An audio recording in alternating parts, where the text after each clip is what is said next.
No one knew where the bird had come from. She wasn't born in the canopy like the others. She didn't chirp with the dawn chorus or gather at the riverside. In fact, she didn't speak at all. Not until the forest fell quiet. That's when she sang a haunting melody in the dead of night. The others whispered about her, a shadow-feathered bird with eyes that reflected stars and a voice that rose when all else fell still. Strange creature, they said. The storm will silence her one day. They mocked her song as madness, a waste of breath in a world ruled by silence and survival. But the little bird, whom no one named, never stopped. She paused on broken branches, abandoned nests, and crooked trunks, places others had forgotten or feared.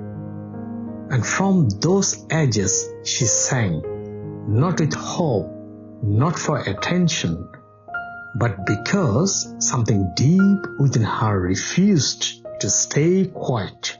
Then came the long night, a night so heavy it swallowed the moon.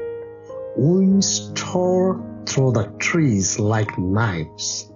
Rain battered the forest floor into mud. Even the wolves stayed hidden. The trees trembled. The sky, it seemed, had turned its face away. And yet a sound emerged. One clear, unwavering note. The forest held its breath. It was her. Perched on the tallest, thinnest branch of the oldest tree, the bird sang. A single, mournful, powerful song. It wasn't loud, but it was alive.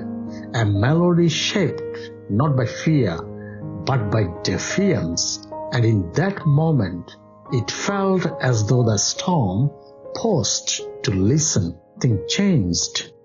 The trees stopped creaking. The wind eased. A fox stepped into the open. A bear lifted its head from sleep. From the corners of the forest, creatures emerged, not because the danger had passed, but because the song reminded them they still had strength left. By morning, the forest was still wet, still broken, but it was awake. And high above, the bird sat quietly, watching the world she had stirred, not with power, not with force, but with her willingness to sing when no one else dared.